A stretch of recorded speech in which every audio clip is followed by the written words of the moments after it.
On today's episode, Liz and I chat with therapist Josh Otani, and he opens up about the challenges of pornography and why it's a couple issue, not a personal problem.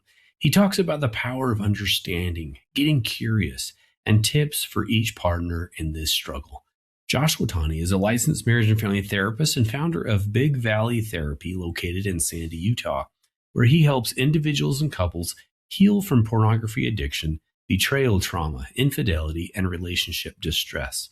Using approaches like emotionally focused therapy, internal family systems, and EMDR, he focuses on breaking negative cycles, rebuilding trust, and strengthening emotional connection. Drawing on both professional expertise and personal recovery experience, Josh brings authenticity and empathy to his work and also creates educational content to support lasting healing, growth, and healthier relationships. We hope you enjoy the show.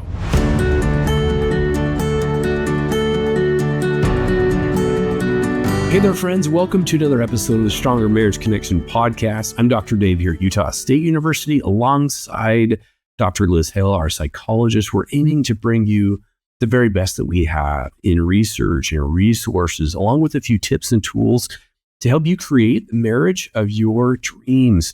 Today, Liz, we're talking about a topic that's incredibly sensitive, but also incredibly important for many couples navigating real pain and real healing. We're joined by Josh Otani from Big Valley Therapy. He's actually a graduate from Utah State University's Marriage Family Therapy program. So, alum, go Aggies, who works with couples facing pornography use, betrayal trauma, and the road back to trust and connection. Josh, welcome to the show. Thanks, Dr. Schramm. Thanks, Dr. Hale, for having me. It's really an honor to be able to be speaking on your podcast and also be kind of returning as a USU alum for the family therapy program. Yeah, for sure, Josh. Excited to have you on today. Let's start with a big picture. So when couples are dealing with pornography use, betrayal, it's often framed as one person's issue. You know, one person is struggling with this. One person was cheated or whatever that is. But you approach it differently as a couple's issue. Help us understand first, kind of the big framework of why that matters right from the beginning to have the couple together with all this. Well, I love that question. So kind of where my mind goes with this is just first, as a disclaimer, I'd imagine people who are listening to this podcast want to be able to strengthen their relationships, strengthen their connections. And typically what I see, when clients come into my office are clients who view one's pornography use as it could be perceived as cheating. Typically there's, a lot of shame or years of secrecy or lying when it comes to this kind of behavior. And so that's generally the approach that I kind of see when clients are coming in. And the typical story is this, because I love examples, but, I do have a lot of clients that kind of come in and, typically it's one partner that essentially is there. And, I'm obviously there to understand their story. And typically they'll be like, well, my partner really wanted me to come in first before anything else, before we even, broach the topic of couples therapy, of any of that. Their partner's like, you need to figure out your stuff first before I'm even involved in this picture, right?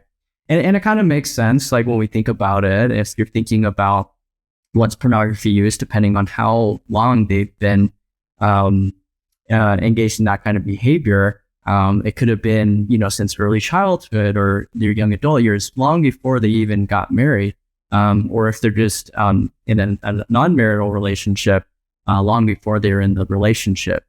And so typically, that kind of, what I see, and it makes sense logically that like, okay, yeah, this is this person's.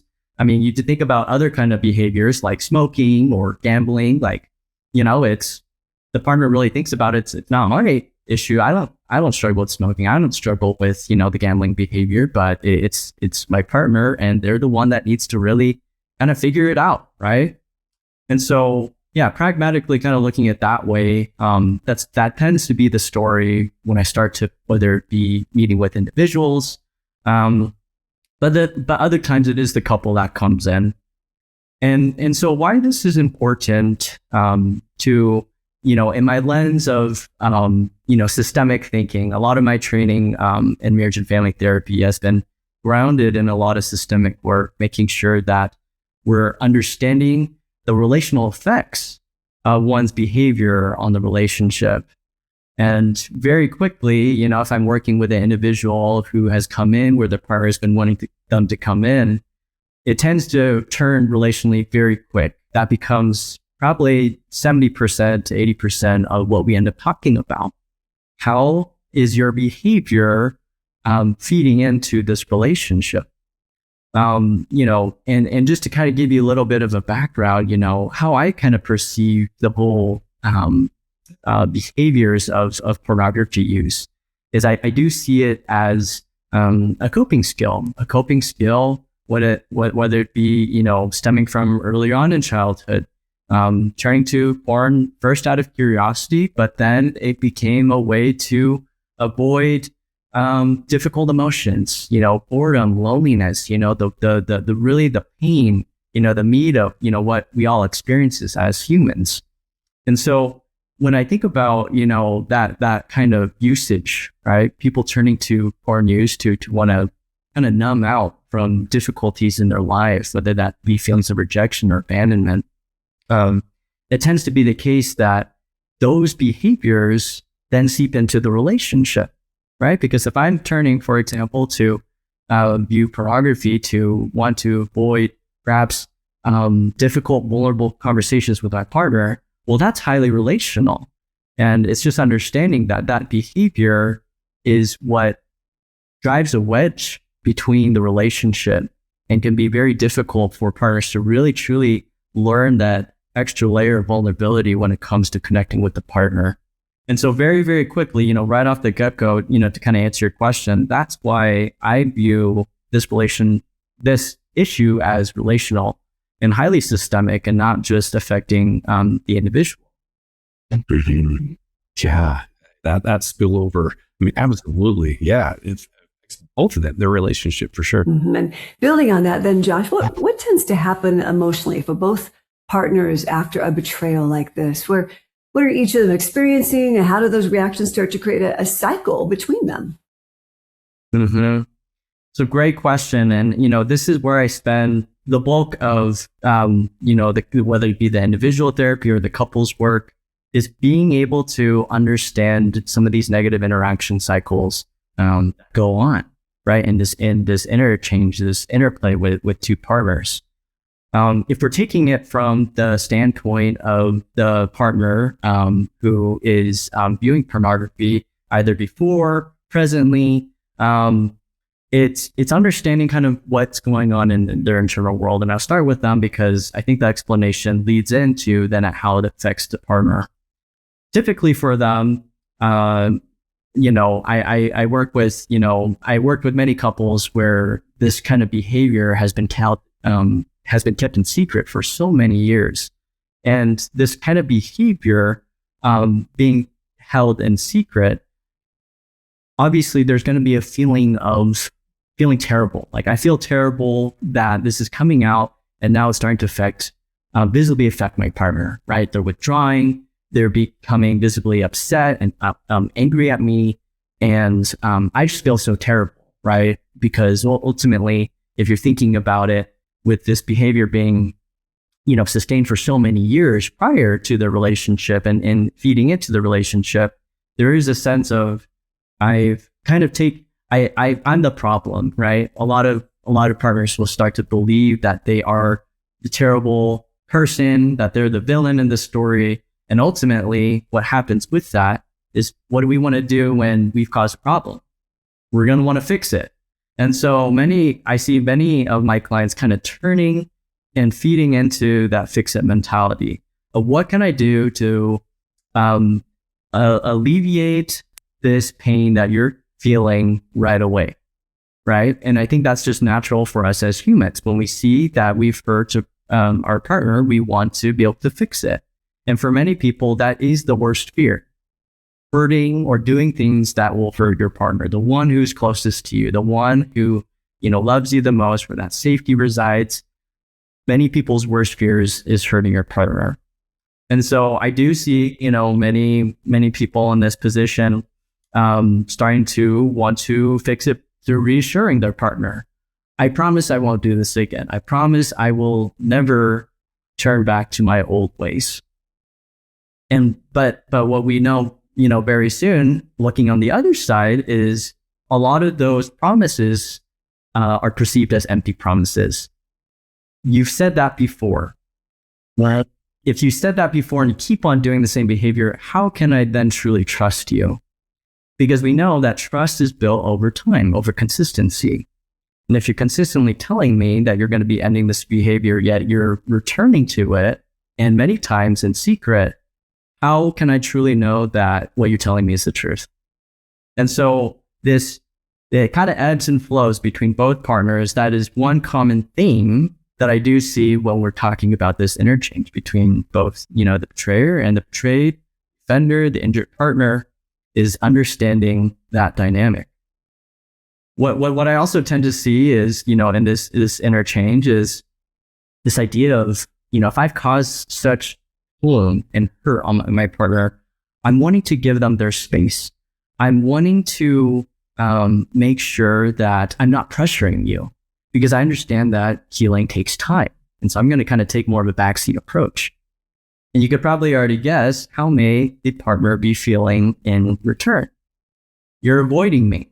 You are turning back to your own ways. You are not, you are never, you are now, you're never being emotionally vulnerable with me. And many partners, we do see a long history, even before perhaps this first disclosure or them finding out, this long history of that lack of that emotional vulnerability, right? Because if we're kind of returning to that whole idea about pornography use, many people who indulge in that kind of behavior and have kept it secret tend to have a hard time being vulnerable with those emotions, right?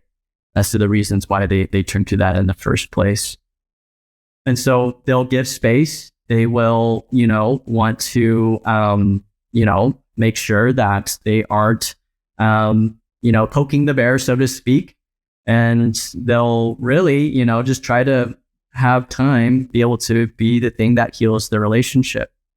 Another thing, common theme I see is this idea of, and this is kind of related to that shame I was talking about, but it is this idea that they're making progress in their own recovery, but when it's perceived that their partner is not viewing that progress, they are going to start to kind of dip into a lot of that shame, a lot of that failure mentality.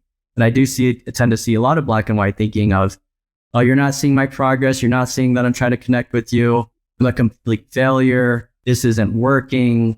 We're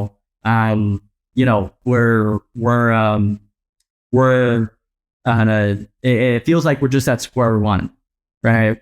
And so I do see a lot of partners kind of falling back into that, saying, oh, I'm such the failure. I'm such the problem. And really that prevents, we can see that prevents a lot of that connection, because then it becomes more about the betrayer's hurt and pain and lack of self-confidence, rather than being able to turn to the partner. And I'll get a little bit more into that, what healthy interactions look like. How can we kind of dig ourselves out of these holes?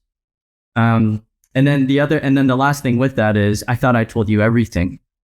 Many times the betrayed partner is going to want to say, as they're healing, as they're rebuilding a sense of trust, really kind of getting a sense of, I feel like I've just been traumatized, and now I'm needing to kind of, figure out, who are you? I feel like I know two different versions of you. And if we've been married for 25 years, I feel like my whole world is exploded, right? And so in their process of wanting to kind of heal from a lot of that pain, a lot of that confusion, a lot of that grief, right? The sadness that kind of is evoked with these two versions of this partner. Many times the betrayer will say, well, I thought I told you everything. I thought we got past this. I thought we fixed what needed to be fixed. Why are you bringing it up again? Which we know can seem very invalidating. And so that's typically, you know, the interchange I see. And just behind a lot of this is a lot of fear, a lot of shame, a lot of hurt, a lot of really not wanting to make the issue worse. We'll be right back after this brief message.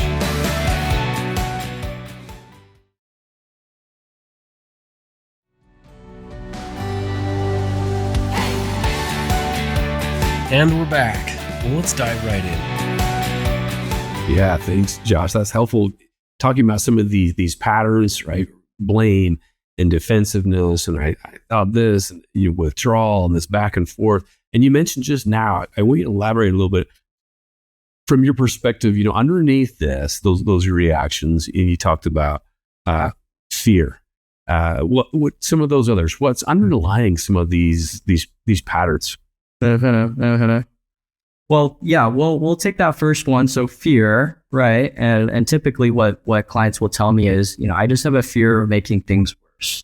I have a fear that if I truly express myself and really kind of try to open up, my partner's just going to hammer me down, right? And it's actually going to make things worse. And so I tend to see that as a lot of the idea of this withdrawing. A lot of partners will end up kind of withdrawing and trying to take a backseat approach, because ultimately it's this idea of, I'm not intentionally trying to withdraw, but I don't know what to do. It's like this feeling of hopelessness that partners are experiencing of and for most people, right? I think just in our world today, we're taught to be problem solvers, right? And whether it comes to work, relationships, whatever it may be.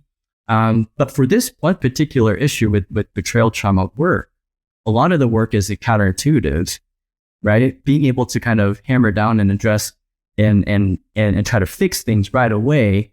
In a greater sense, many people would say, yeah, that makes sense. You want to kind of work on the issue. If you see an issue, right? Like if you go to the doctor, right? And you have a broken leg, well, we got to put, we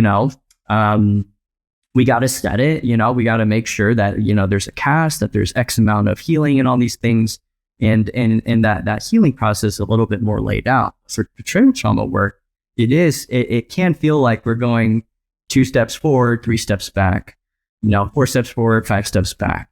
And it's just kind of this, and I think, frankly, a lot of clients that I see just get very fatigued and can get very discouraged, because really, on one end, when you're thinking about more of, their social ecosystem, really this issue when it comes to, their porn use, betrayal trauma work, it is typically held within just the relationship. It's not something you just would casually talk to, your kids about, or, family and friends, right?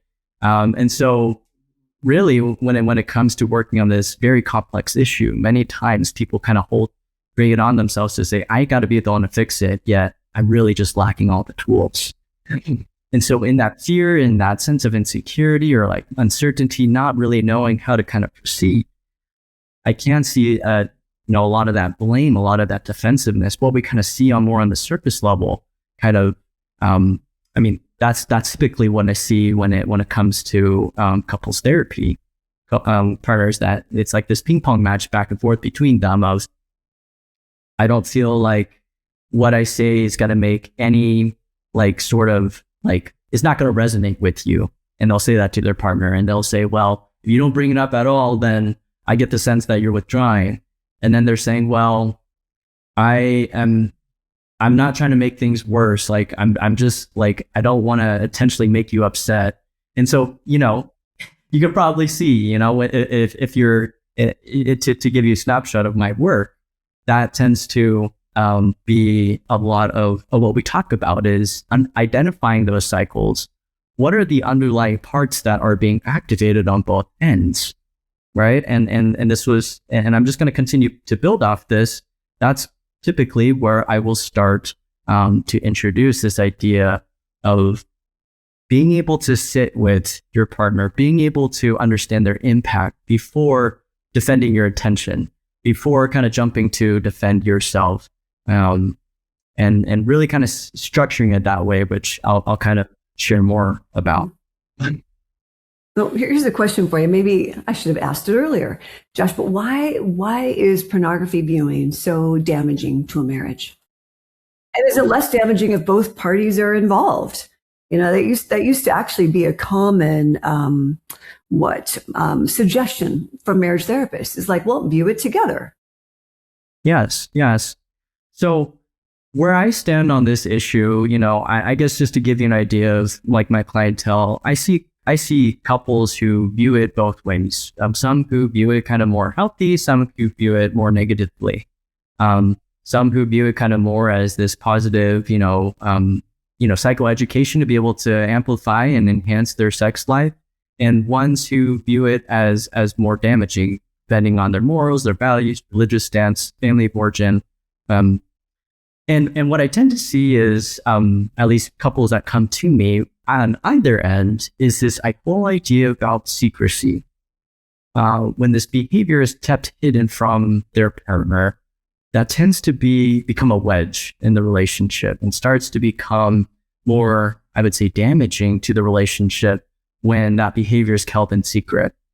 And to lace in the idea of, someone viewing someone else in a sexual way, whether that be considered lust or, for sexual gratification or pleasure, that tends to, for many people, be perceived as a betrayal, a sense of cheating of, well, maybe it's not so much like I really care about you, viewing pornography, more so you didn't tell me. Why didn't you tell me? And so that's typically what I tend to see. Now, I do know that there is research out there, through doing my whole master's thesis and just throughout my clinical training that promotes both ends, right? Some say it may be a positive thing for the relationship, something that connects and provides extra, extra information and, being able to amplify their and enhance their sex life. But I guess my clientele primarily is founded in couples who view it either as cheating or, due to the secrecy components or what my partner viewing pornography may say about my own body image, right? And my own sense of self-worth, and whether or not I'm giving, like, if I'm satisfying my partner in that way. A lot of that kind of makes people kind of turn inwards and question, if they're turning in secrecy to this behavior, whether or not I see pornography as good or bad, I start to get a little bit insecure because I start to question, like, am I satisfying my partner? Am I enough for them? And so that's typically what I see, and the vast majority of my clients come in for, and what I focus on. Mm-hmm. So, do you find a difference between the couples where the one party who's viewing pornography, they come clean, let's say, with their partner, versus their partner comes across it and finds out? Is there a difference in their healing and their abilities to work through this? Does it matter? Yes. I would say that there is a drastic difference between the both. In one hand, if they're coming clean to their partner, let's say, like, even before getting in the relationship, being able to say, hey, porn use has been a part of my life. And, regardless of their values or, religious orientation or whatnot, or family of origin, if they've kind of come clean, telling them the nature of, some of their an issue, or not even if they even frame it as an issue, but saying this is a part of my life, right? That tends to invoke a sense of vulnerability, of closeness, even with the partner. Because who wants to be lied to in a relationship, especially when this partner is in a committed relationship, someone that you'd hope that you'd be that they'd feel safe enough to share everything with you. And so that is a very, very important distinction. Those partners who tend to come up front, and even if they do kind of differ on their views of pornography, or maybe even similar, they're then able to discuss about how this may fit or not fit in a relationship, how might they look, right? As compared to, you didn't tell me for 25 years, and why were you keeping it a secret? I so admire And that tends to be indicative of the quality of the relationship, in my opinion, just based off the levels of emotional vulnerability, their ability to have crucial conversations in a relationship. I so admire the individual who can say, you need to understand this about me. I want you to know this, right? I want to be completely authentic. Takes a lot of courage, a lot of self, right? A lot of self acceptance and awareness to say, hey, like, this is who I am. And ultimately, you know, that's my goal as a therapist, is helping people operate more within their true authentic self. One that can be truly honest of saying, hey, this is just who I am. And you know, for many partners that I see able to do that, that tends to be more healing and connecting in a relationship. Yeah. Right. So Josh, when trust is completely broken and the partner is crushed, right? It feels like, from their standpoint, from what I understand from couples and women often who are in this situation, healing can feel impossible. How can someone begin to heal while even staying in the relationship? Do most of the couples work through this? Does it ever end in divorce? Do you find? So one of the first things that, you know, I say when it comes to couples work is I can't guarantee any relational outcome when it comes to staying together or deciding to divorce or separate.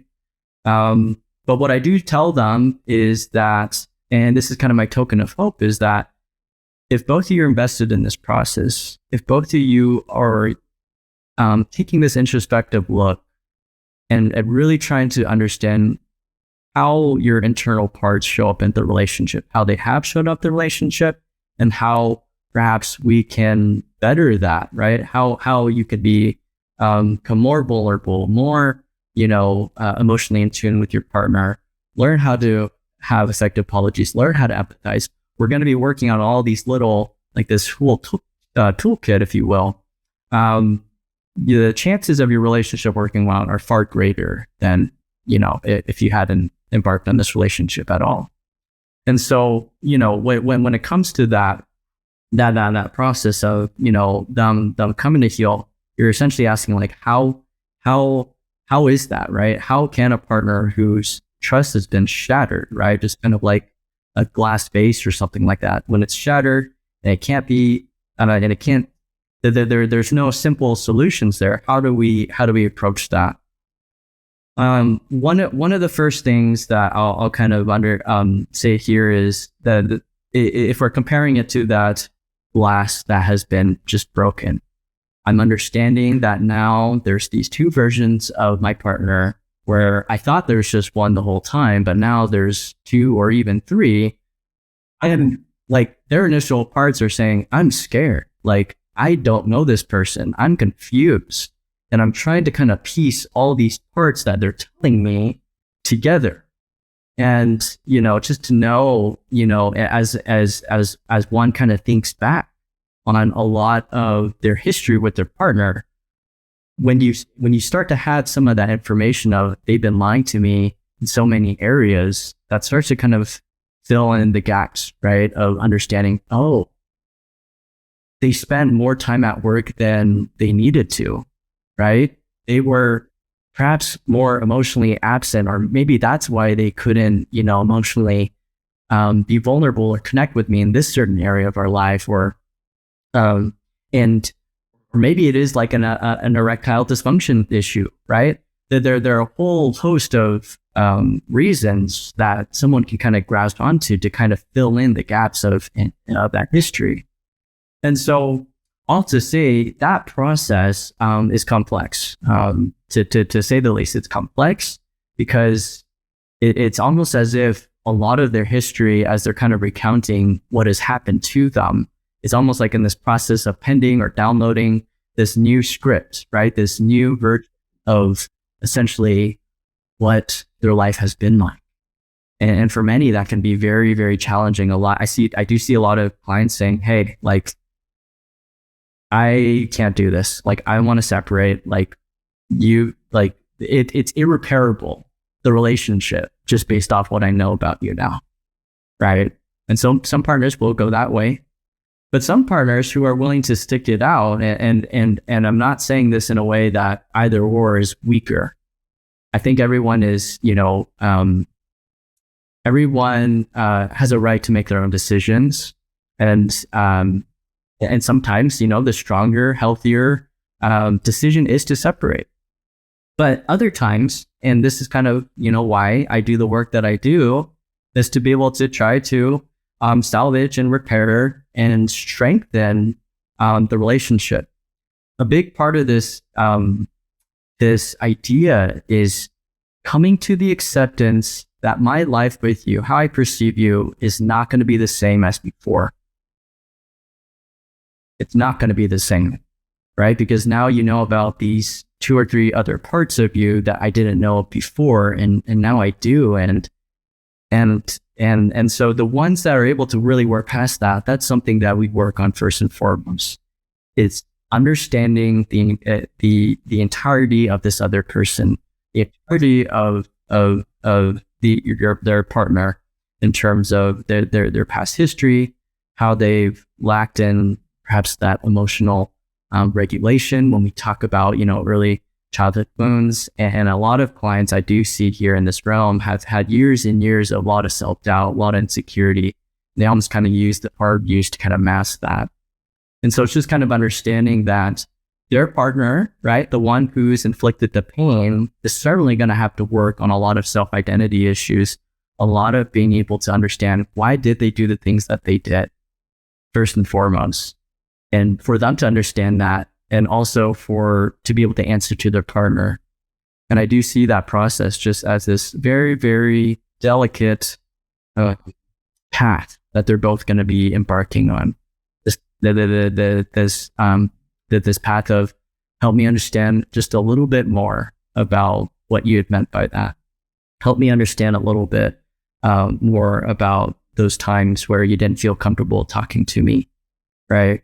And little by little, we're able to kind of build off of that. But I would say that acceptance piece of the reality met with that sense of self-compassion for themselves. We'll be right back after this brief message.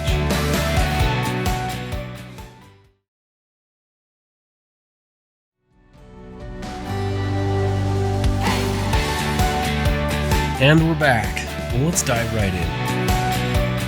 Josh, I'm curious, what advice do you have for the one who's struggling, the one, the supporting spouse or partner, as far as simple things that they can do or say, and even things that, man, that is not helpful. If, for example, a wife might say, if I ever caught you, doing that again, I would leave you. And all of a sudden the guy's going to be like, I have to either not do this or I have to really bury this, because if she does find out, does that make sense? Or are there some helpful tips for both spouses? Simple things our listeners can remember, if they're going through this right now. What do you recommend? So when it comes to the partner, with the porn use, one of the first things is understanding their own self-identity and how that relates to their behaviors. For many who have sustained this behavior for many years, at least the client profile I'm looking at, they tend to have a lot of low self-esteem, feelings of being the problem, seeing things as black and white, either I'm a failure or I'm a success. And really, for them, what it comes down to is really being able to address that underlying shame and being able to heal from that. To know that I can accept myself as a whole person. I can accept myself for my mistakes, for my flaws, for my weaknesses, for my emotional regulation deficiencies, and I can work on it little by little each day. I can control what I can control throughout that process. That, first and foremost, I see as perhaps as higher up on the priority list for that partner. Because the idea of it is, if they aren't able to show up for their partner even within the betrayal trauma realm, if they're too, caught up in a lot of that shame cycle, and they're really just spiraling that way of oh, now my partner is telling me that they have concern. I'm a complete failure. I got to fix this. I can't fix this, and essentially I don't know what to do. We have to help that partner to feel more empowered to say, hey, what they're telling you right now, even if they're coming off a bit angry or irritable, is they're trying to communicate to you a specific need, right? It's that bid for connection of, hey, I'm in pain right now. I'm feeling completely devastated, and I'm needing you to see me in this. A lot of the work that I do is being able to kind of almost help encode and decipher what their partner is truly telling them when they're saying even the nastiest words of, it's you're the fault. Why did you do this to me? You never stood up for me. All those things, right? Really trying to help soften those approaches to be able to help understand what your partner is really telling you is they're needing you to work on that empathy. A lot of times I'll hear partners in the betrayed role saying, I need you to feel my pain. I need you to understand the pain that I'm feeling. And for many partners, that's impossible. I've never been cheated on. I've never been, in that scene. And so I don't know. And I help them to understand that that's not truly what they're asking. What they're truly asking is, I'm feeling completely alone, and I'm needing you to be with me right now. And we really help to, I really help to encode those messages so that the partner, in the betrayer role is able to understand, okay, that I don't really have a whole ton of experience with that, but I'm going to give it a shot because it's worth it. Right. And I just help them to understand, hey, this is not a direct attack to you. This is how they're communicating, how they're feeling right. And slowly but surely, as the partner is able to kind of understand that, okay, I got this. I'm having little successes to be able to connect with them little by little. So I'm working on my own self-image and just understanding that I am worth it, that I am trying, that I do make mistakes, and that's okay. More of the self-acceptance, they're able to start to practice those skills of vulnerability. And so to kind of touch on just some of the no-no words, right? I mean, yeah, definitely we can see in this cycle, it can be very easy to kind of turn back to the shame cycle of, well, it's just all my fault. I can never do anything right. No matter what I say, you're not going to believe me. So why should I even say anything? We really have to help that partner to get out of that self-defeated realm. And more than that, we want to help them to feel empowered to say, hey, you got this. You have what it takes. You experience emotions just like we do. And it's worth taking the risk. It's worth taking that shot to be able to do this. Sure. On more of the betrayed end, there tends to be more of that emotional volatility. And that's totally natural, just understanding the nature of betrayal trauma, that shock factor, right? A lot of research will kind of allude to this work as, it's like there's PTSD-like symptoms that now your partner's experiencing. And so that will kind of ebb and flow in this different energy that I kind of see as couples, as partners kind of come in. And it could be one day seeming more calm, the other day seeming a little bit more charged, and that's okay. And I just let them know in those moments that, hey, the assumptions you're making, the accusations you're making, like this is all valid. Like there's hurt and pain underneath this. And it's for them to, and my role for them is gently to be able to kind of redirect what they're saying, be able to give them different language, to be able to express what they're experiencing. Because many times, yes, it is confusion. It's, I don't even want to look at you. Like, I've just had this memory kind of pop into my mind, and I really have a distaste for it. I don't want to think about that right now. And so I really help to kind of guide that conversation, and ultimately not from only me, but have the partner, right? And these enactments, helping them to be able to turn towards them and asking them these questions more from using their own voice. Mm-hmm. Is the goal to end the pornography viewing? Is that the goal between your couples? Is to stop the behavior that's causing the pain, or is it to make peace with it? I'm so curious. So I think it's twofold, right? It's this idea that as a clinician, as a therapist, I really, my goal is to help empower clients to be more aligned with their values. So if those values do say porn is bad, porn is something to be abstained from, and both partners are, even on a differing levels, we help to kind of clarify the meaning of porn in the relationship, what that either could look like or what that should not look like. But I do it from a place of, we have to understand the whys behind this rather than just kind of blindly following one way or the other. And so when it comes to, whether it be eliminating porn use, for some, that is strongly the case. But for others, it kind of be more loose. And it's more about you being more emotionally available, not just living on the surface level conversation realm with me, but I really want you to kind of step in. I want to be emotionally checked in with.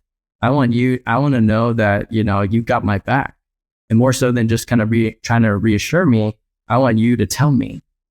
And so a lot of this process is helping that partner to really take initiative and being able to broach those conversations, being able to bring out a lot of these sensitive issues, not only with the betrayal trauma work, but just day-to-day life, right? What has sustained that behavior for so many years. And so, if that answers your question, the goal of itself depends on the client's values and what is going to work for their relationship. As you help couples work through this, how do you help them move, Josh, from place of pain and disconnection towards emotional safety again?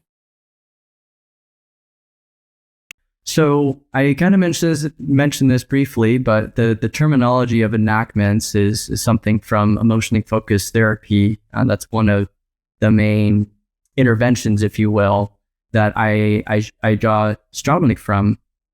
And a big part of that, how I kind of weave that in, another therapeutic modality I use is internal family systems, working with parts and just understanding that these two parts that are being activated right now, what stories are they telling right now? What are their underlying needs that are kind of going on? And as we kind of go bounce back and forth in these enactments, essentially enactment is being able to facilitate. I'm the facilitator as the therapist, helping in session, right, in real time, partners being able to ask more empathetic, curious questions, and then being able to reflect that back to them. Now, something I also kind of had mentioned before is this idea of impact versus intent. My goal is to be able to have partners first be able to, before expressing my concerns, hear my partner out and what they're saying. So an example of this could be like, if it seems like their partner is very upset and angry, right, with them, I may have the other partner turn to and make eye contact with their partner and say, hey, I noticed that you seem to be like more closed off today. I'm wanting to understand more about what you're experiencing right now, right? And it's just like this gentle turning towards approach that before, right, they would negation, but we're essentially creating different ways of connecting, having them kind of draw upon those skills so when they're at home, they'll be able to do the same things without my assistance is the goal. And for some that can take a lot longer, but generally the idea is turning towards them, asking more of these inviting, curious questions, not fixing it, but just trying to understand and for the sake of understanding. And it's my core belief that understanding breeds healing in this realm. That whole idea about understanding the truth, the reality of the situation, to understand that as we're embarking on this journey, just understanding that our emotional connection score is very poor. Even if we've been married for 25 years, it's been very poor. And there has to be an acknowledgement of that. What does that look like? What does sustain that for that long? And from that reality, then we're able to meet that with these actual steps about how can we move that forward? How can we be able to build off of that? One of the things with this whole idea of acceptance is accepting that the relationship that you've entered today in therapy, that essentially you're not going to be in the same relationship that you have been all these years. Your relationship's going to be much different, right? It's going to be a lot stronger than it has been before. Being able to learn how to truly, not only through thinking about it, or desiring it, but truly learning through experience, how to be able to better show up for your partner, how to be able to ask about the things that truly matter to them. And when it comes to betrayal trauma work, being able to pinpoint and ask specific questions of, hey, the other day you had mentioned this component of how painful it's up for you. Would you like to talk about it right now? I'm wanting to know more about what you had said there. Right? Yeah, it's just the energy is going to look a lot different, right? As they're kind of having these softer approaches. It's not only the words we say, it's how we say it, right? It's our body language. It's the consistency. All these are little ingredients for the recipe that makes this whole process effective and possible, frankly, right? I think many people in our world today kind of see betrayal trauma as kind of like the period, or just like the end. Like, okay, you broke my trust, and this is over. And so I really come from a place of let's shed some more. Let's widen the gap of healing in this realm. That there is more. That healing is possible, even when it seems so desperate, even when it seems so despairing. There is still room that we can learn more about each other, learn more about ourselves, and be able to show up in more full ways with each other. We'll be right back after this brief message.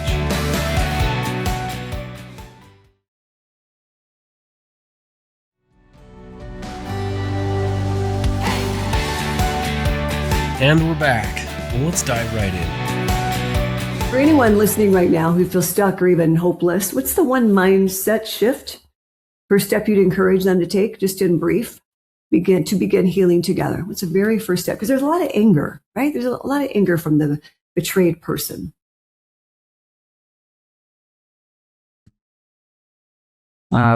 So I guess something when it comes to, just like a principle as they're kind of starting out, when they're feeling a lot of that hopelessness, they're feeling a lot of that anger, a lot of that reactiveness.